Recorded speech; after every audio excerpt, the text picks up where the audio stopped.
What is up, everyone, and welcome into the newest episode of Friday Night Wars, and we're about to go to war. Let's get ready to rumble!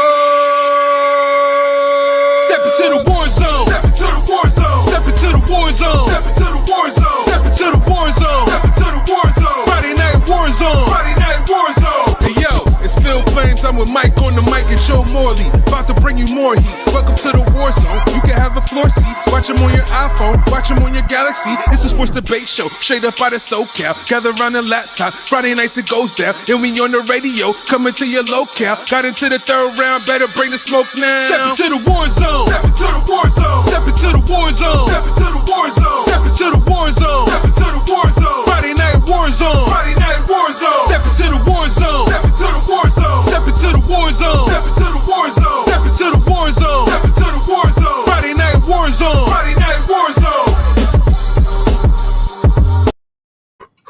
That's right. Step into that war zone and watch Mike get knocked out.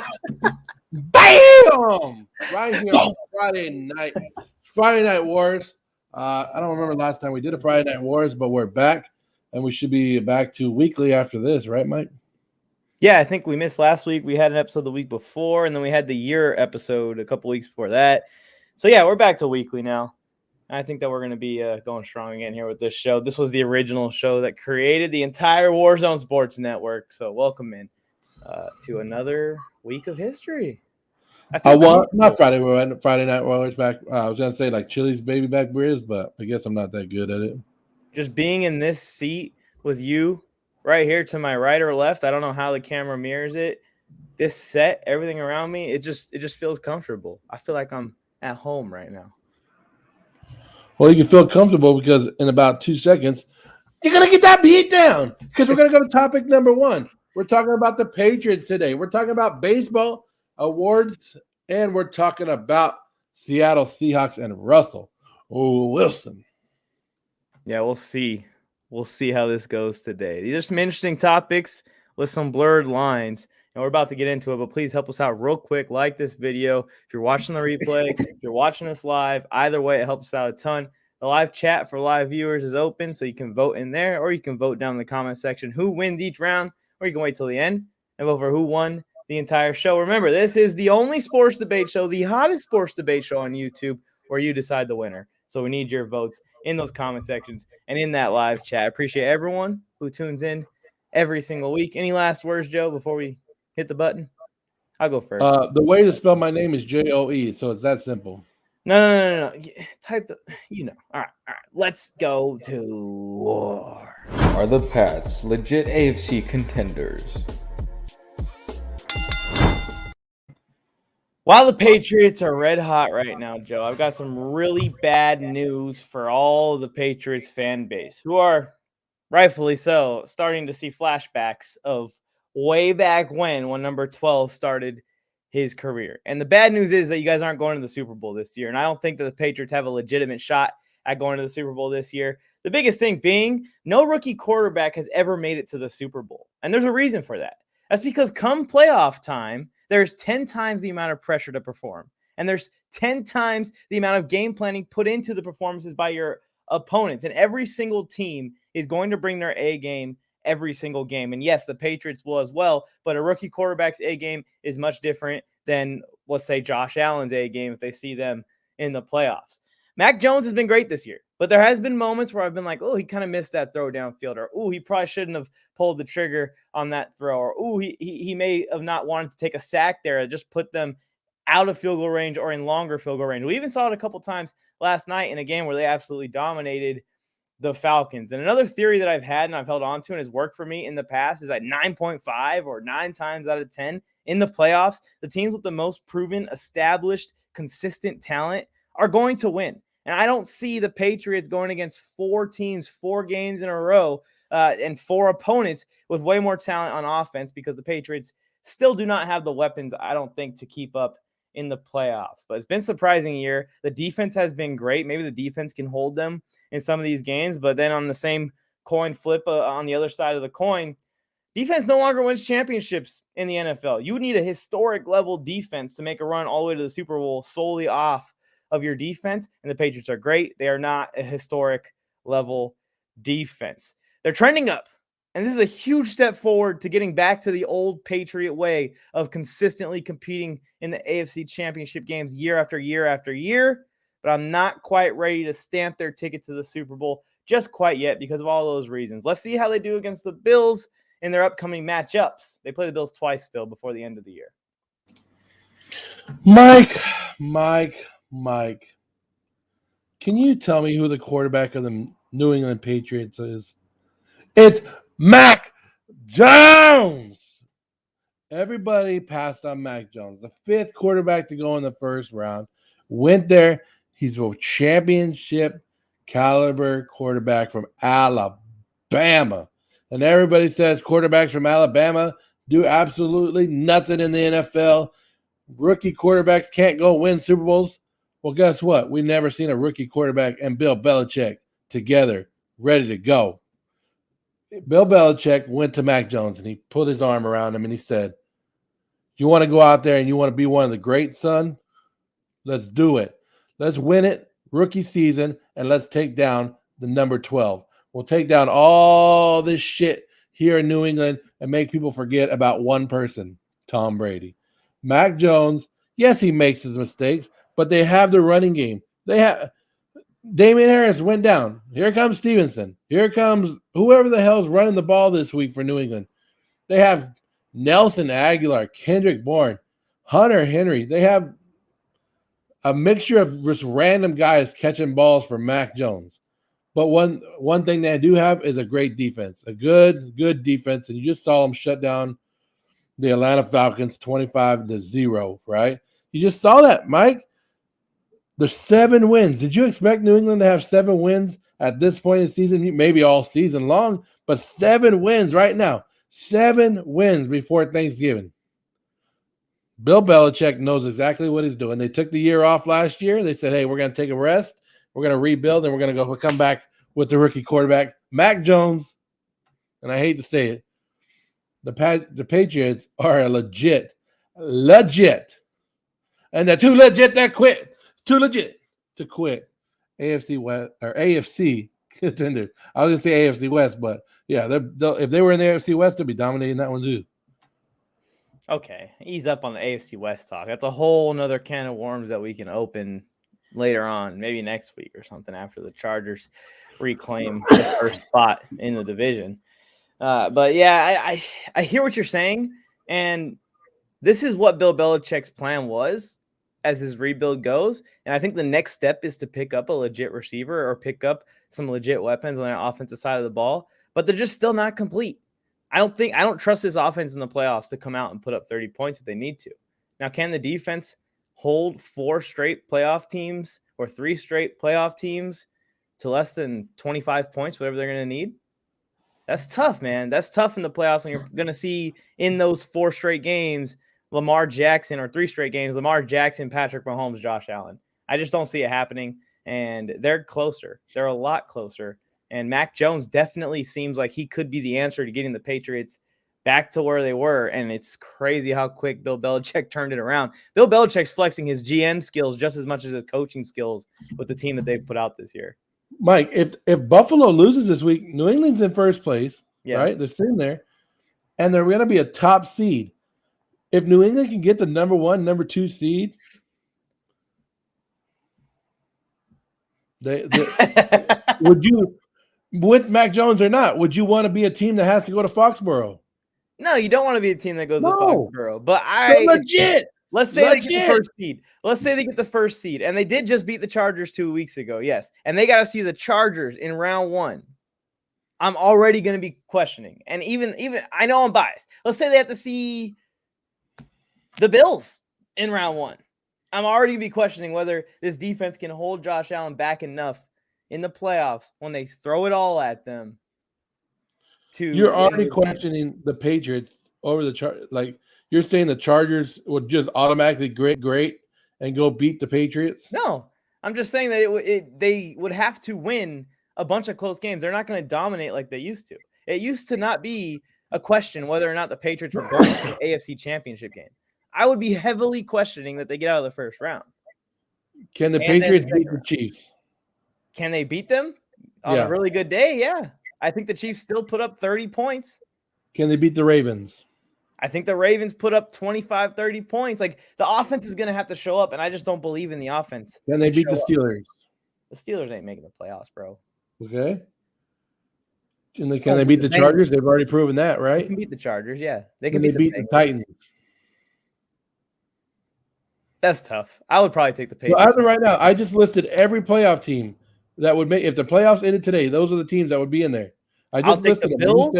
You I'll said the take the- Patriots can beat all of them. No, I'll take the Bills, Chiefs, and Ravens over the Patriots. I don't think they beat either three of those teams, and they're going to have to beat all three or at least two out of the three of those teams in a row, week after week, to go to the Super Bowl. I think the Patriots. I think they're a legit contender, and nobody wants to go to Foxborough to play them. And they're only getting better as the season moves on. Let us know in the chat what you guys think. I think that the Patriots took a huge stride forward. I had them winning 10 games, which is really high compared to what everyone else had them doing. I think 7 wins, 8 wins, saw 9 wins here and there. So they're already overperforming. I think that they're still just a few more pieces away from really competing, because Bill Belichick can be as great as he wants, but the players got to perform. The players got to execute. And when the lights are bright, the rookie quarterbacks in the playoffs usually crumble. And that's why no rookie quarterback has ever won a Super Bowl. I'm not even sure a rookie quarterback's ever gone to the Super Bowl. I'm trying to think, and I There's don't got to be remember at least either, one. There's got to be at least one. I'm surprised you can't think of one off the top of your head, being, since the birth of the NFL, you've seen every Super Bowl, all 56 of them, 55 of them. Go to the next topic. Nada. I'll take that one. Go ahead and put Mike in the comment section. Move on to the next one. We're going to your home court. Which MLB award would you change the winner of, and who would you give it to?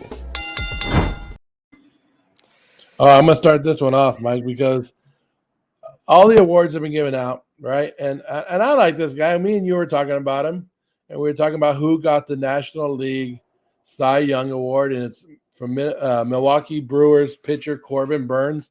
And I like Corbin Burns. Why? Because he's from my hometown of Bakersfield, California, Derek Carr's hometown. Everybody's talking about it. Great season. He was 11-5, 2.43 ERA, right? I think they robbed somebody of it. And the guy that I would change, and this is just me, probably me being biased. 5, 6, 7, 8. This guy came in 8th in the voting. 8th in the voting, Mike. And I'm saying he should have won the damn thing. And that's Julio Urias, however you say it, from the Los Angeles Dodgers. 20-game winner. 20-3 with a 2.96 ERA. He pitched in 32 games, but he won 20 games. 20 games. That's 9 more wins than the guy who won the damn award. 9 wins. And you can be like, well, wins are a team stat. Are they? Are they? Because getting a win in the baseball, you have to go over 5 innings, right? So that means he did that 20 times. And you have to go over five innings with the win in hand, like with giving up less runs than your team has scored. And we all know the Dodgers struggle sometimes on offense, and they were getting him 1 or 2 runs. That's who should have been the National League Cy Young Award winner. He got 3 freaking votes. 3 votes for first place. And I don't get it. I don't get what happened, but that's who I would change. That would be my one thing. And call me biased, call me whatever you want, but when you win 20 games in a course, when you are on the field as a pitcher and not going on the DL, and you're staying there for 20 games. Well, he stayed there for 23 games, 33 games, but you win 20 games? Hell, give it to him. Should have gave it to him. Bullshit. Project Scribble, otherwise known as Tony Tucker in here. Is there anyone good from Bakersfield? Yes. Bakersfield produced David Carr. We forget about that all the time. David Carr came out of Bakersfield. Yeah, Dodgers. Jordan Love. And Jordan Love. That's a good call. Yeah, Jordan Love and David Carr. Kevin Harvick, if you like NASCAR. Ooh, Kevin Harvick. I hated Kevin Harvick growing up, but it's okay. More of a Jeff Gordon guy.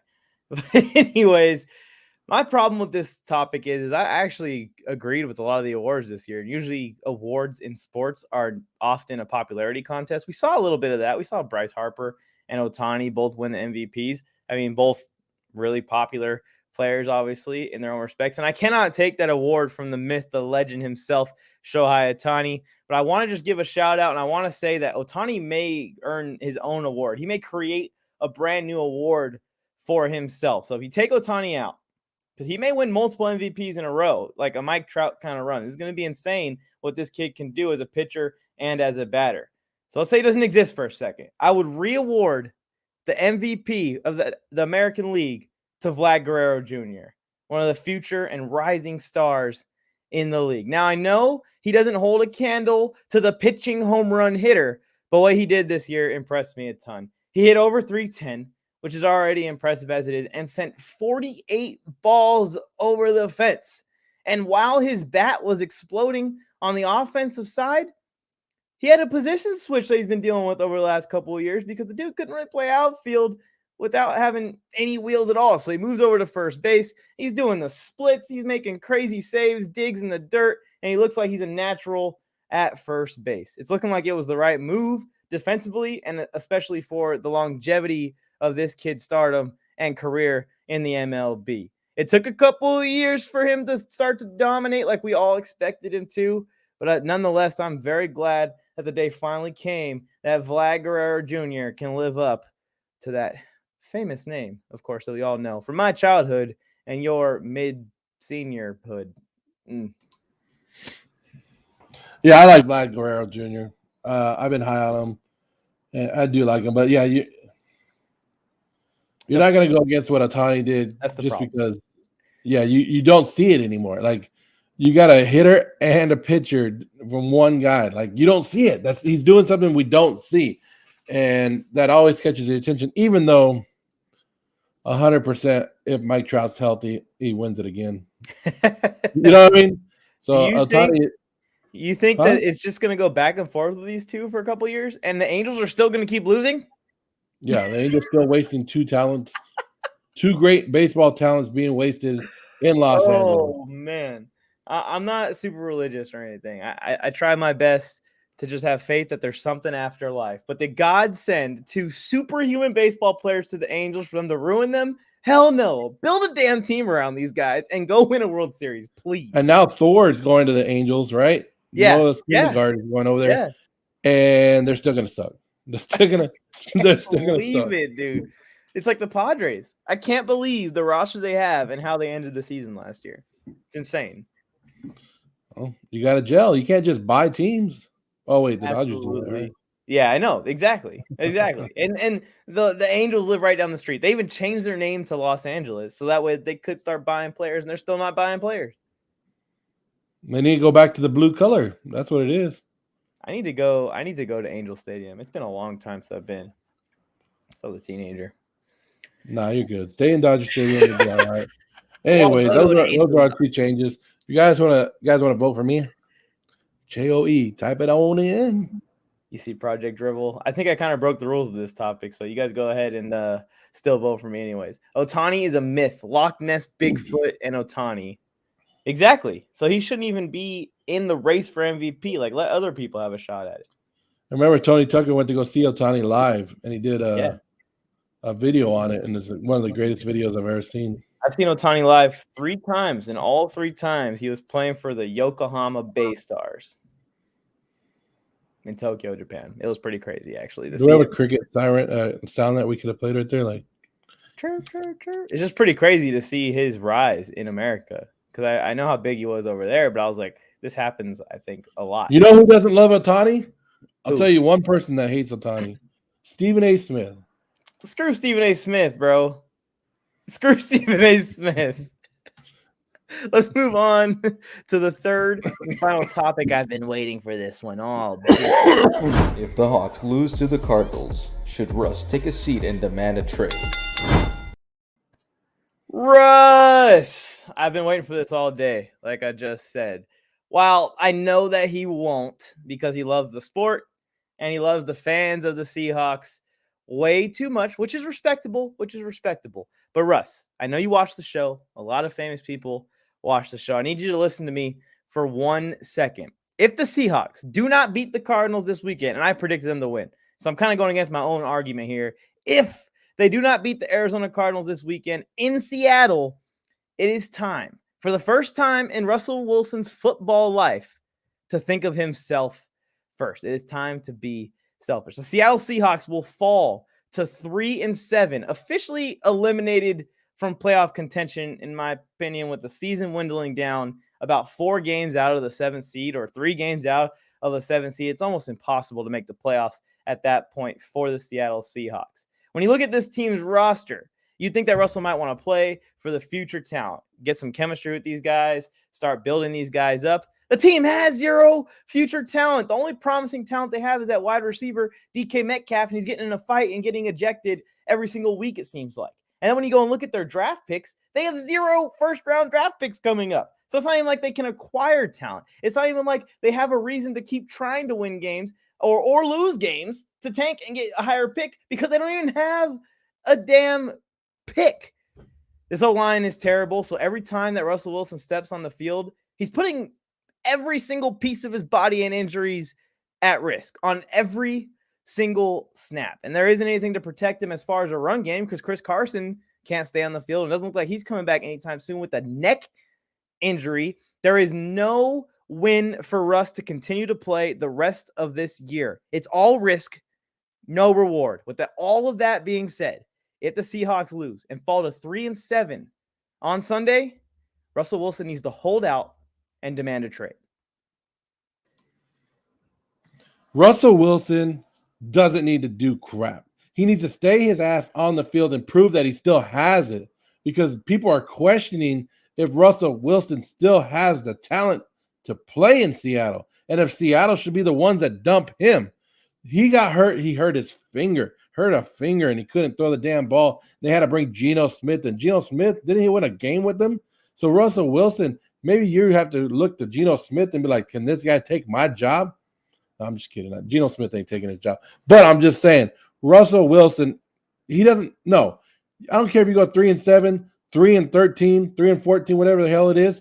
He needs to stay on the field, because if he holds out and he demands a trade, where's he going to go? There's no team in the NFL that has enough talent on that offense like Seattle with him. He's going to go to Pittsburgh? Crap. Where's he going to go? No, and then he's going to go and cripple another franchise that's going to have to give up draft picks for him? Mike, he's going absolutely nowhere. And if he holds out, his value goes down. He needs to stay on the field. He needs to play all he needs. Somebody just said, hey, Sean, don't ever come and interrupt me when I'm in here talking about Russell Wilson staying on the field and you want to say hi to Sean. Nobody says that. Anyways, Russell Wilson, stay on the field, play like a man and get some wins and bring your value up. And then at the end of the season, if you want to leave, do that. Again, he won't hold out. He won't do any of this because, for one, I'm not even sure he's decided that he's leaving Seattle in the offseason quite yet, although all signs point towards it. But, yes, Pittsburgh will be a way better situation for him than where he is right now. 100%. They're an O-line away from, with Russell Wilson, competing for a Super Bowl, in my opinion. You got Najee. Dark ribs. That's a great You got joke. Najee. You got Chase Claypool. You got Deontay. I guarantee you Juju takes a pay cut and stays there if Russell Wilson's coming into town. And you got one of the best defenses in football. That is a way better situation than what's going on. And you got Mike Tomlin at coach. Pete Carroll, when I see mic'd up Pete Carroll clips, Pete Carroll doesn't look like he gives a shit anymore. He's just like, whatever. He's just having fun. DK Metcalf gets in fights. He's joking around on the sideline, and he's like, whatever. You know what I mean? Like, go retire, Pete Carroll, if you don't care anymore. Mike Tomlin wants to win Super Bowl still. Now, I'll talk about that. Russ isn't going nowhere. Pete Carroll will go somewhere, will leave and get fired or be gone in Seattle before Russ will. Man, you just got me. I was saying that I'm scared of Russell Wilson leaving and going to Denver, or to you guys, I think you guys are riding with Derek Carr, though. Derek Carr seems like he's there to stay. But I was worried about. You have to turn into the silver and black allegiance right after this to see what I have to say. There you go. That's a good plug right there. If you're a Raiders fan or if you're a Raiders hater, tune into that show. I have fun as a Raiders hater. I'm sure the Raiders fans have fun on the show. I don't know what that experience. But have we seen it? Like, are you going to be a team that gives up multiple? Because that's what Seattle's going to ask for, multiple first-round picks.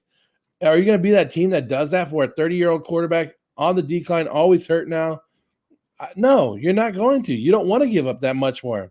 You're better off taking your lumps with the rookie quarterback. I really, really, really, really, really do not think he's on the decline.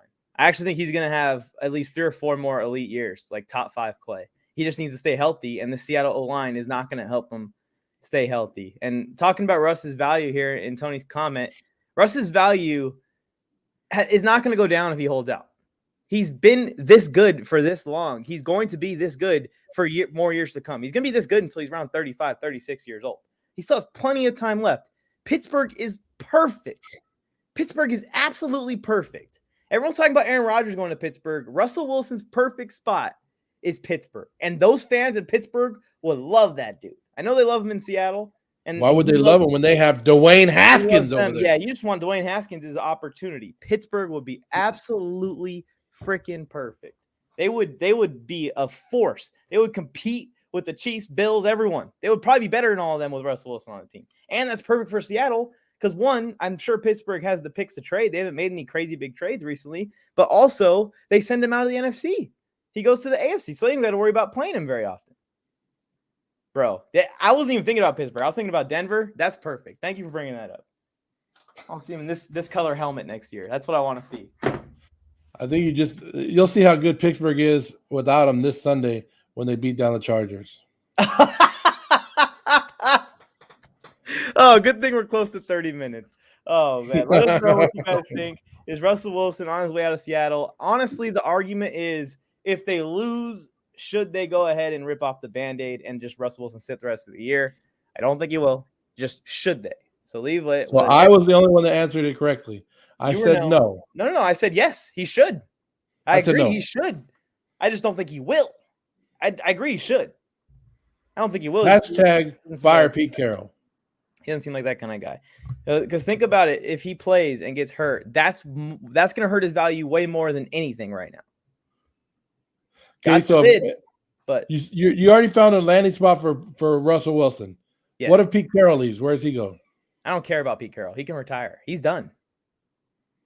He's done? He's 70. I can tell by his language and everything that I saw. I've seen 3 Pete Carroll mic'd up moments this year, and all 3 were during losses, and he's smiling and joking around the sideline with his players. He chews gum like nobody else. That's some aggressive gum chewing. I'll tell you that right now. Let us know what you guys think. Fel K is here, a rebuilding team hater. I don't even know what that means, Fel K. I don't even know what that means. So elaborate, please, for my own sanity. We appreciate you guys tuning in. Make sure you like, subscribe, turn on notifications, and vote for Mike in the comment section. You see, look, he likes it. He likes it. Yeah, but he also says a bad joke about Ruggs, so nobody believes him. Well, I didn't put that one on the screen, so it doesn't count. Yeah. Anyways, if you guys want to keep watching some Heat, the Raiders Allegiance show is coming up right after this goes off the air. Well, not right after this. It'll probably be around 7:30 p.m. Oh, I thought it was at 6:30. My bad. 7:30. Raiders Allegiance is going live. Joe, any last words before I give them a little friendly advice? I won. You did not win. You see these 20-19? We're going to make it 21. My favorite number. I think I said that last time. So here we go. 21. I think first of all, I think these numbers are incorrect. I think I'm already at 21, but we're whatever. Put it on the board. Russell Wilson, please take my advice. Get out of Seattle. Please. They're not going to be able to rebuild a team there. 5 years away from having a contending team again in the NFC. And everyone else that's watching the show, take this advice. And that is that you never know when you're talking sports or you end up in a sports debate when you're going to have to go to war. Go Hawks. Let's get ready to rumble. Step into the war zone. Step into the war zone. Step into the war zone. Step into the war zone. Step into the war zone. Step into the war zone. Friday night war zone. Friday night war zone. Hey yo, it's Phil Flames. I'm with Mike on the Mic and Joe Morley. About to bring you more heat. Welcome to the war zone. You can have a